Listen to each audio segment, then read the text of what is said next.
Banger TV, this is Daniel Dekay checking in from my living room, bringing you a isolation artist interview.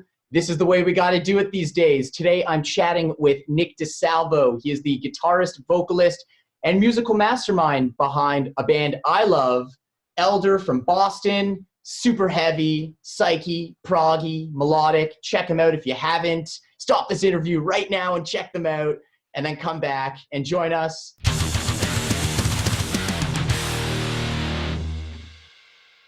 All right, Nick, dude, thank you so much for joining me. My pleasure. Thanks for having me.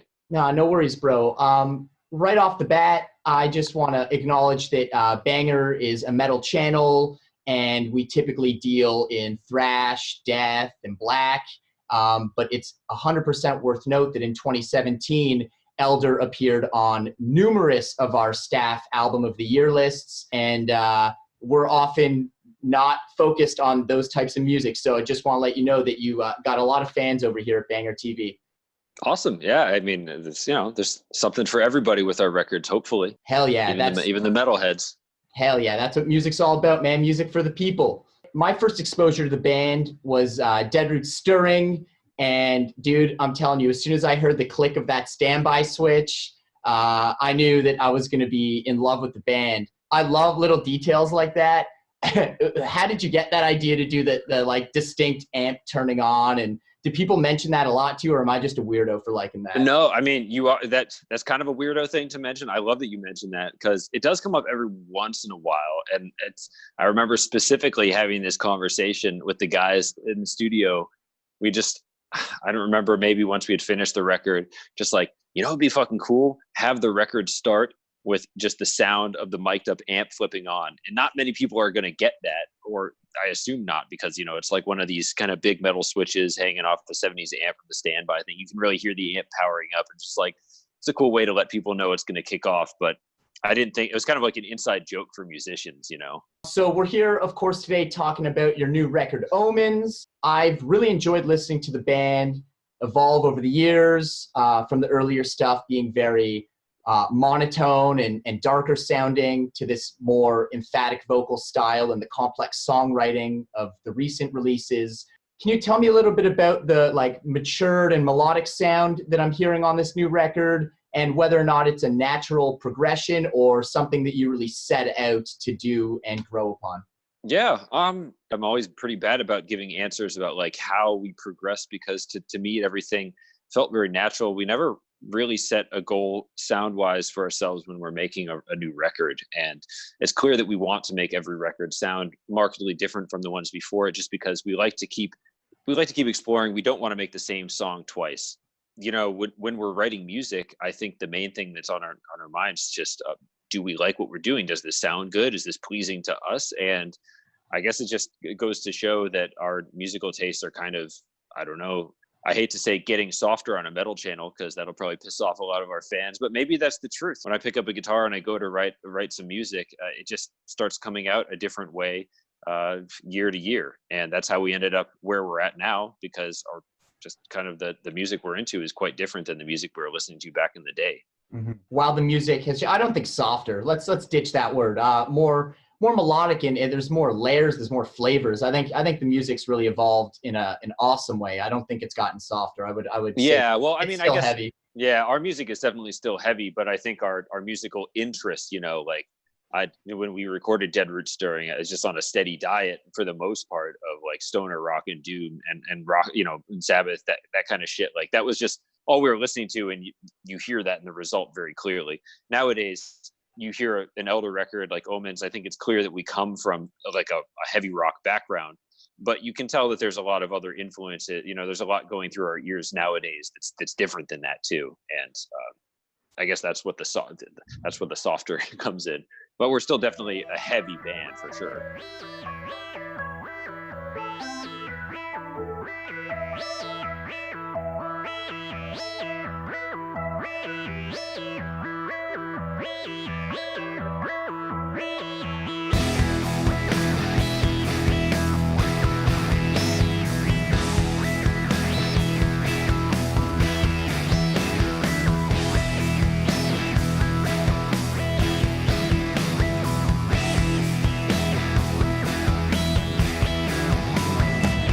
One of the things that hasn't changed with your band since day one is these long ass songs. I'm interested from like a musician standpoint, where does this drive to create 10+ minute tunes come from? And like, do you ever find yourself writing a sweet 3-minute song and being like, well, it's 3 minutes, now I've got to add another 6 to it to make it an Elder song? Yeah, it's that's like a point that we've talked about so many times as a band, because that's one of the things we keep saying, I think, for the past like 3 records. Oh, let's make a short song, because that's really going to surprise people. We like to surprise the listeners with every record. We thought that would be the biggest one, is if we broke with this 5-song format, really long songs. But like, the damnedest thing is, I can't manage to write a song that's shorter than like 9 minutes. And it's really not a conscious decision. It's just kind of like the way I've been writing these long songs since I really started playing in the band over 10 years ago. And that's just kind of like,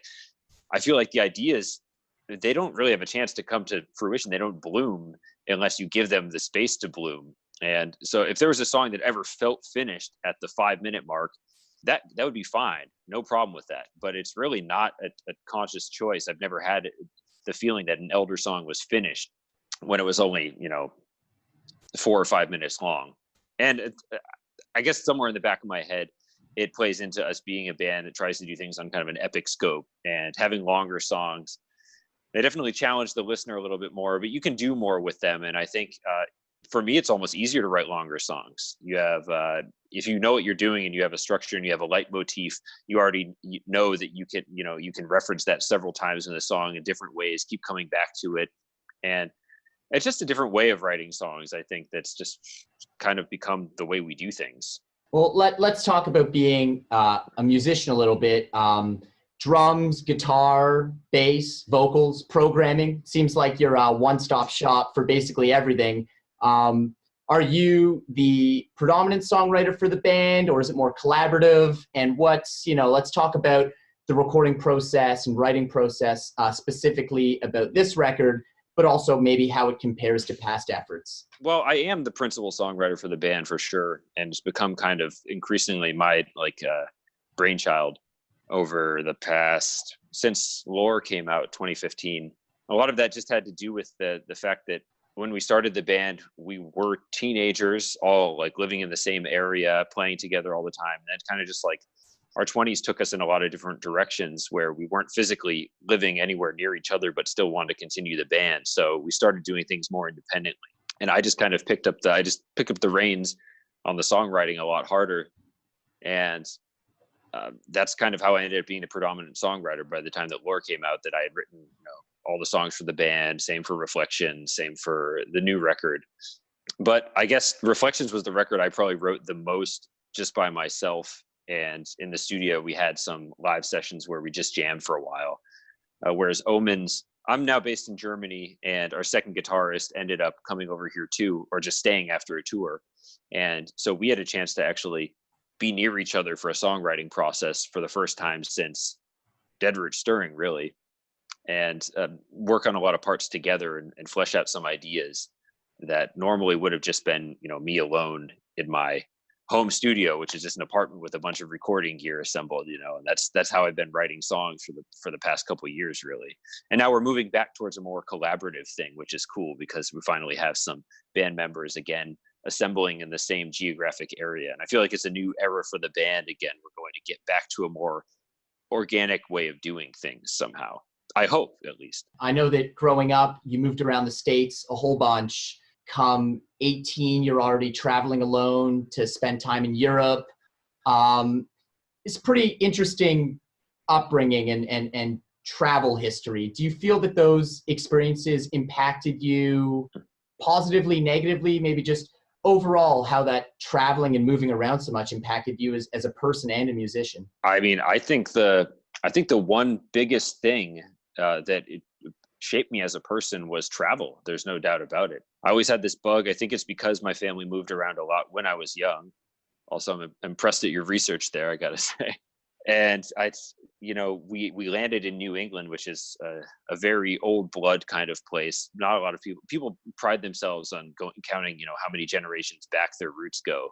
And that for me was very weird. I always had the bug to just keep moving somehow. And so I was an exchange student in Germany when I finished high school for for an extra year, where I already finished school. So I spent most of the time just kind of dicking around and traveling and experiencing new stuff. And that that experience of that big independent travel definitely shaped my personality completely. It made me a totally more complete person with a different set of a different kind of eyeballs.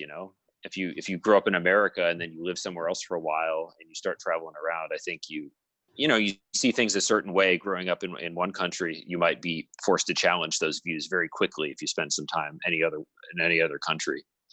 Right. And yeah, that definitely influenced, how we play music or how we think about music. I feel like it just influences everything.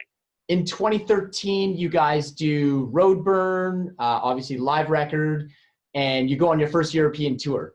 I've heard you say that prior to that, and I mean, I just get the vibe as a fan that Elder was more of a part-time project.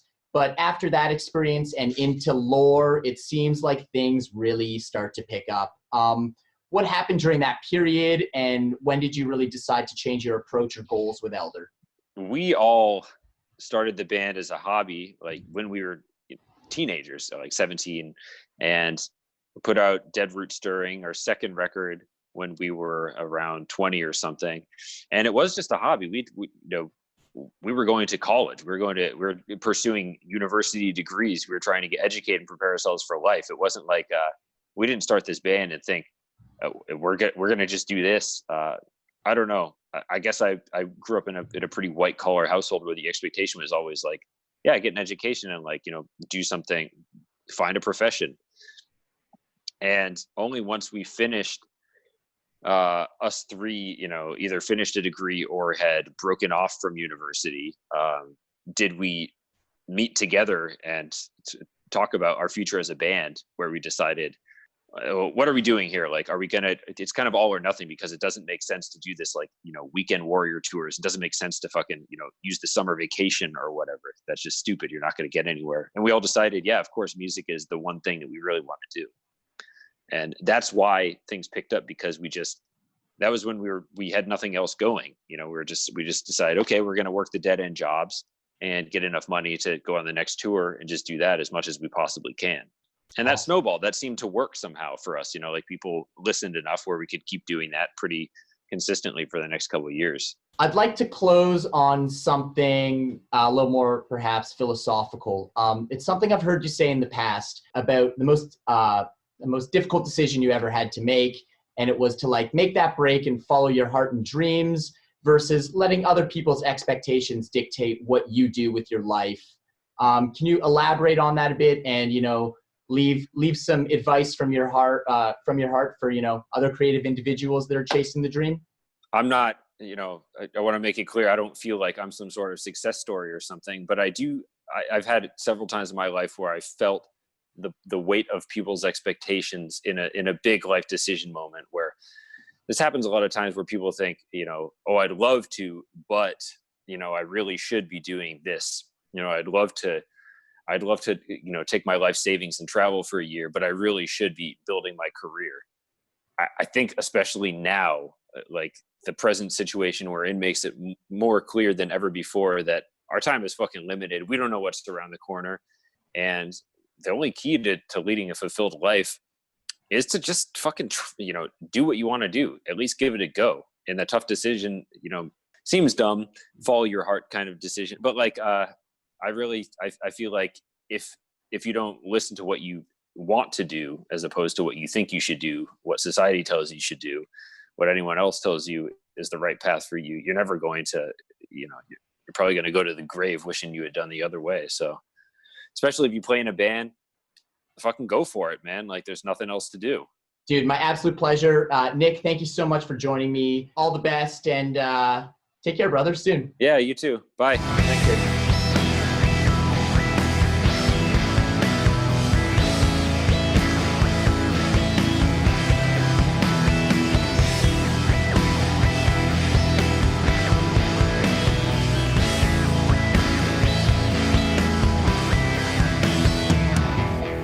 Should I have left now?